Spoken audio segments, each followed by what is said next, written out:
Di era bisnis yang penuh ketidakpastian saat ini dan juga perubahan yang begitu cepat, satu hal yang menjadi sangat jelas yaitu karyawan yang inovatif adalah aset yang sangat berharga bagi perusahaan. Hal ini juga sejalan dengan penelitian dari Boston Consulting Group atau BCG, yang mana mereka memaparkan bahwa organisasi yang mendorong inovasi di antara karyawannya cenderung lebih sukses menghadapi ketidakpastian di pasar. Menarik ya. Nah, lalu gimana ya cara praktis dan juga efisien dan juga strategi apa yang perlu dilakukan perusahaan agar membuat karyawannya semakin inovatif? Yuk, langsung aja kita simak di Cias Fireside Chat bersama Bapak Adlil Umarat berikut ini.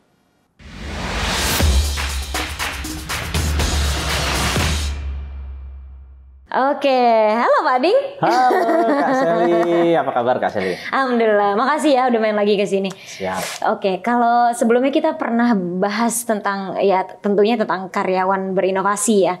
Kali ini kita bahas yang lain tapi lebih mendalam kali ya. Kayak tadi kan di awal saya bilang bahwa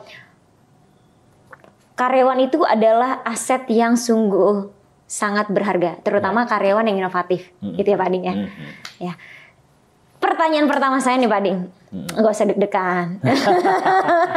Jadi soalnya ada Cias Fireside Chat, Fireside. Ya? Jadi kita buat fireplace bohongan ya. Oh, siap. Jadi apa sih Pak Ading strategi yang harus dilakukan perusahaan ya supaya mengubah karyawannya ini menjadi karyawan yang inovatif, yang mana tadi kita tahu ya bahwa yang karyawan inovatif itu adalah aset yang sungguh sangat-sangat berharga bagi perusahaan.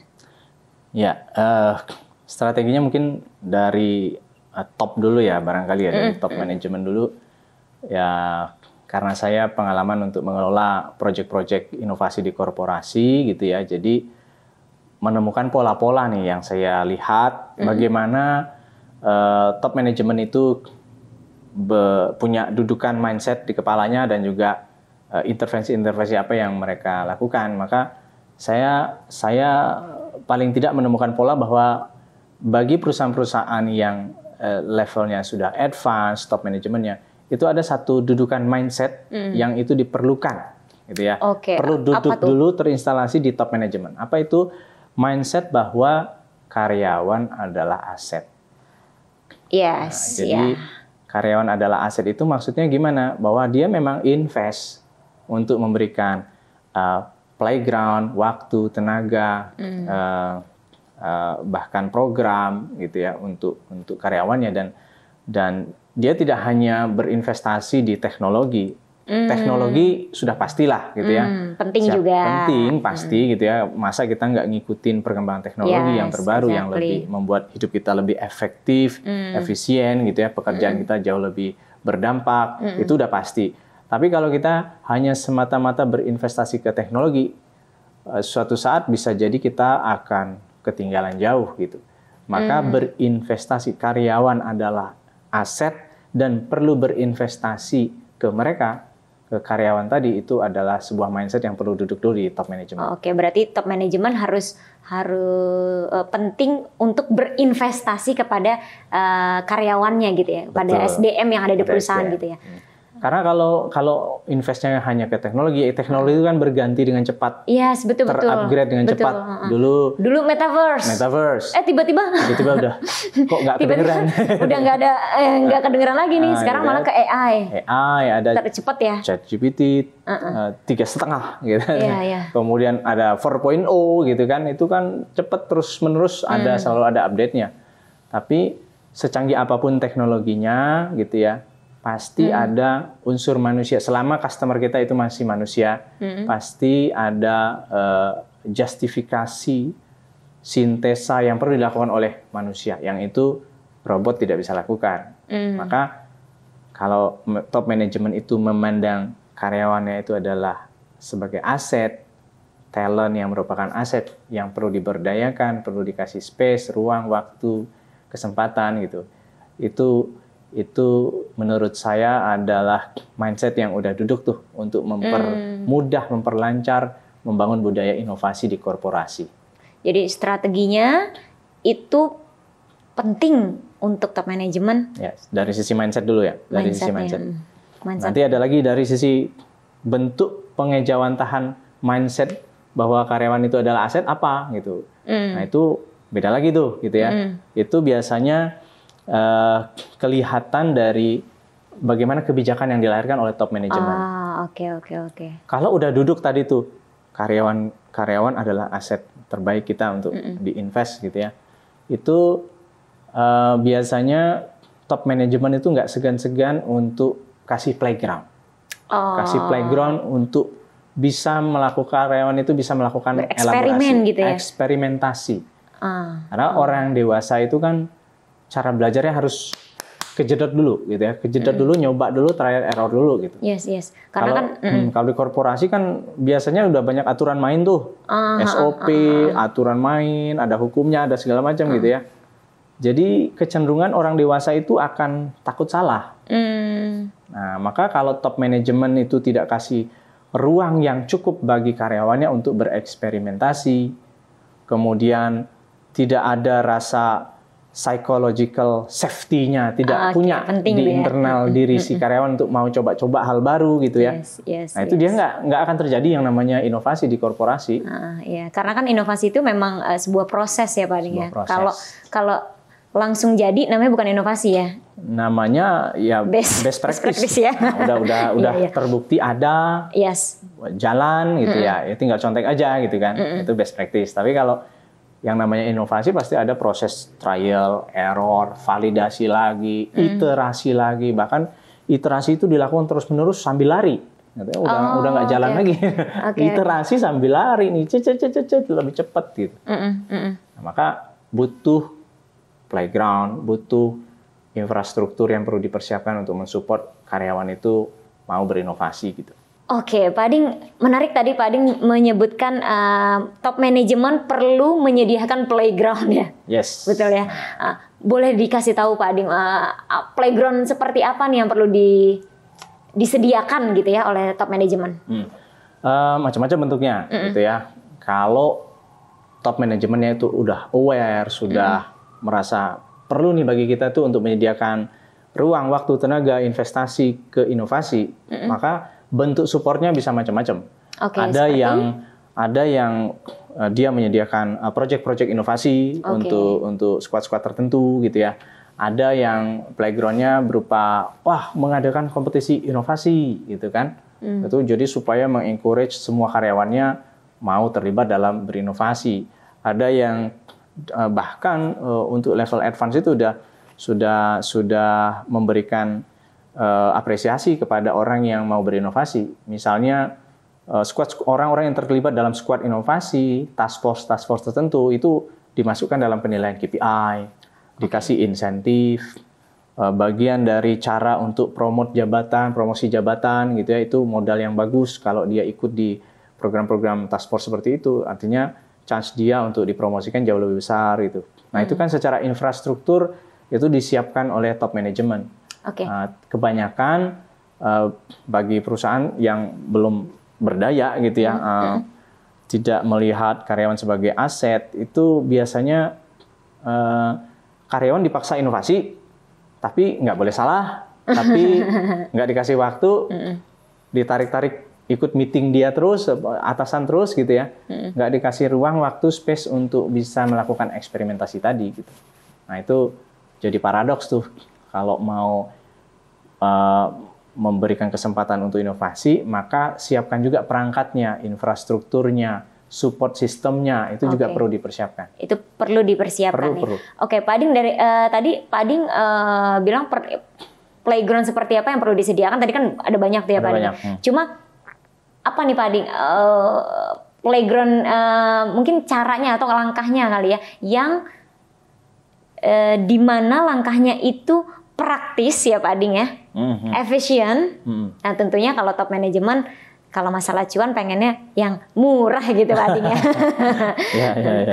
Dari yang tadi Pak Ading bilang kan ada project management, kompetisi inovasi gitu. Apa di antara itu yang paling caranya gitu ya, yang paling praktis, efisien dan murah? Ya, oke. Mungkin saya mulai dari praktis efisien mungkin ya. Yang murah nanti belakangan saya bahas juga. Dari sisi praktis dan mudah gitu ya, efektif, efisien untuk kita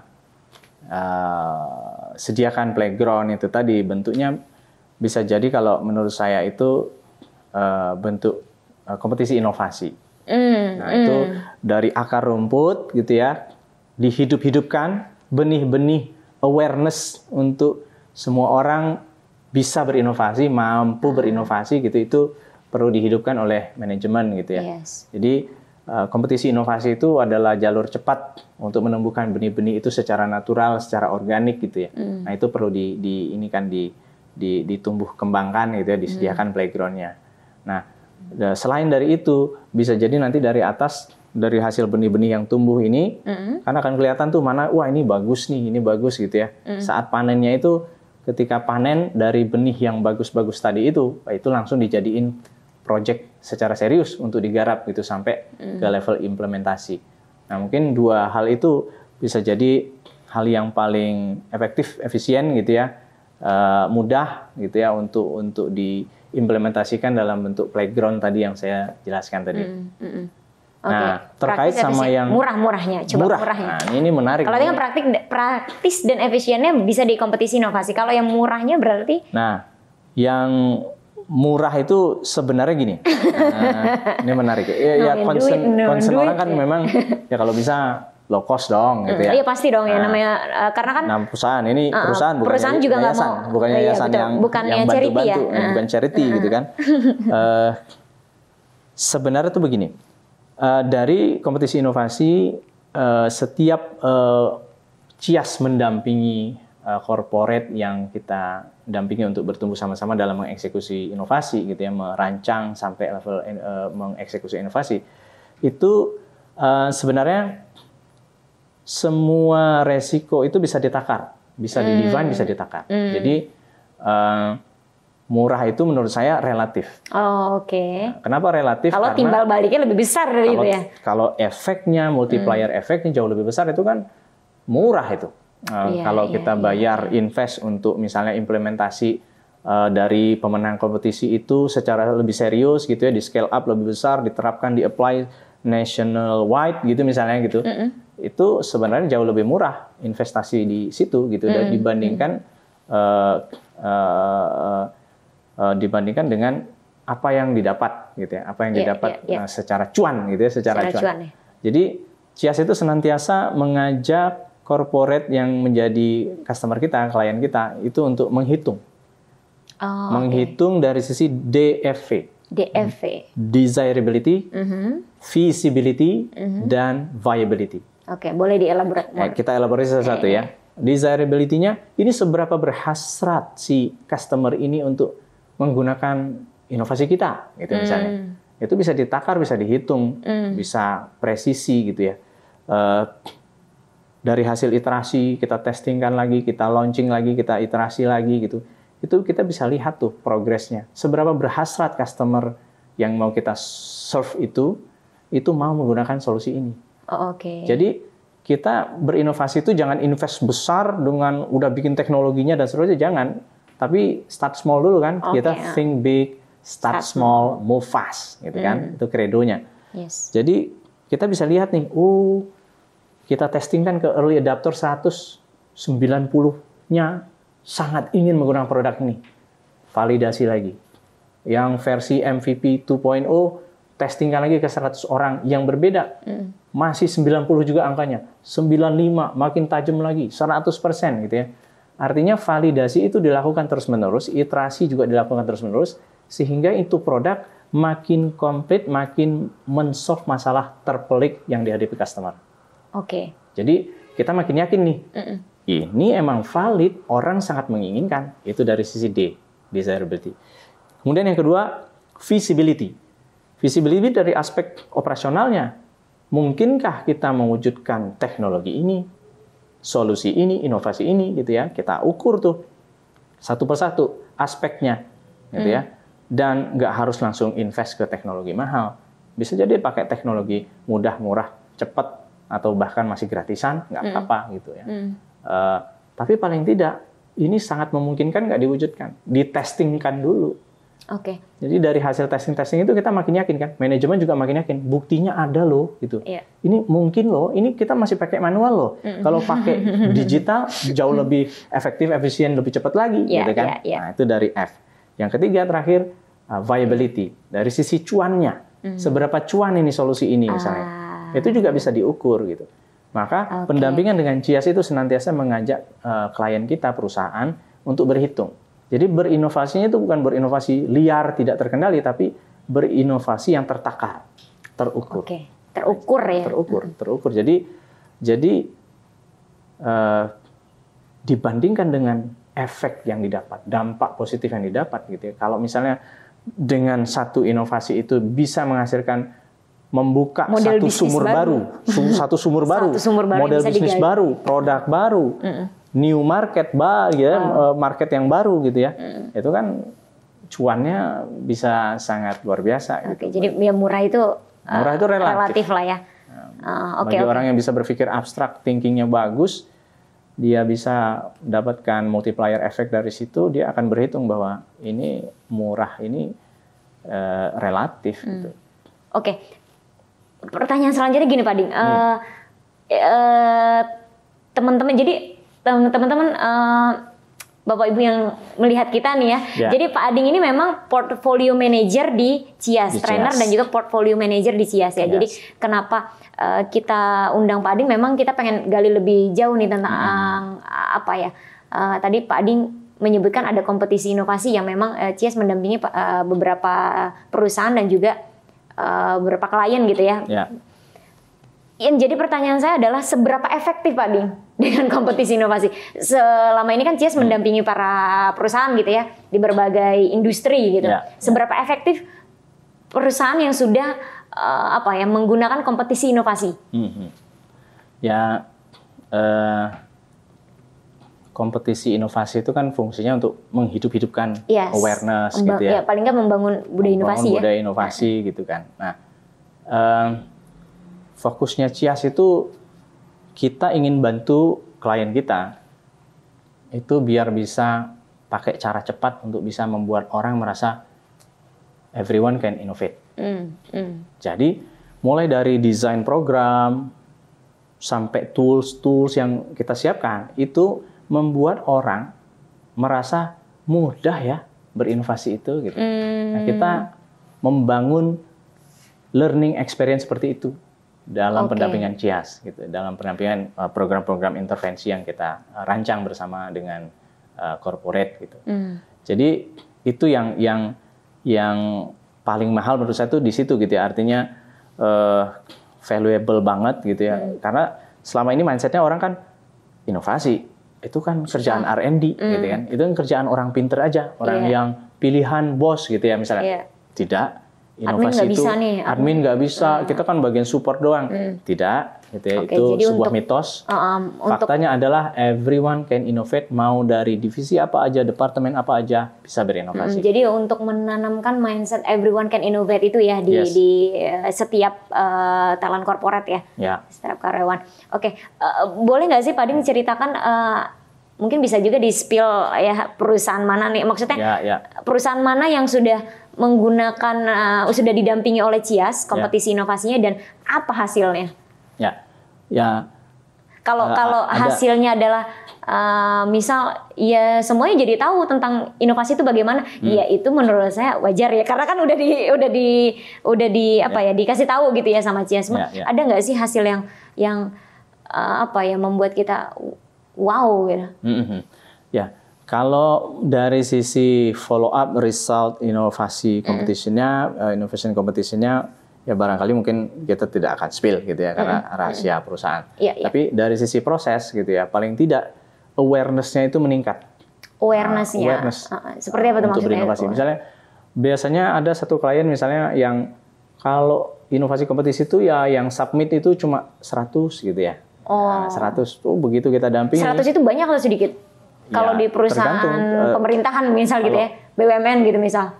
Ya masih sedikit lah itu. Sedikit ya. 100 oke, 100 sedikit tuh berarti ya. Tapi bagi PIC itu udah cukup banyak waktu itu. Waktu itu karena memang belum pernah melakukan kompetisi inovasi misalnya ya. Belum pernah, tapi waktu itu mereka udah happy gitu. Itu udah achievement yang bagus ya. Biasa.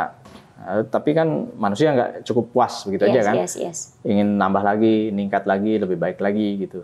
Nah begitu kita dampingi lagi gitu ya, kita bikin proses inovasi itu sesimpel mungkin.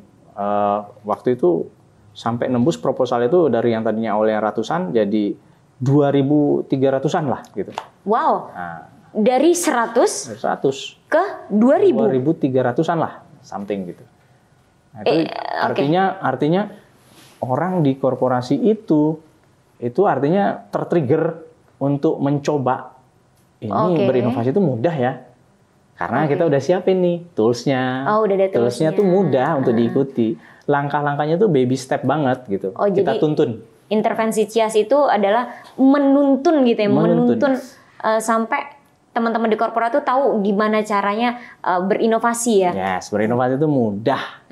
Mudah, murah, cepet gitu ya. Bukan hanya sekedar memberikan ide tapi ide yang memang sesuai dengan menyelesaikan permasalahan customer gitu ya. Yes, yang ada kaidah-kaidah di belakang itu juga perlu diperhatikan.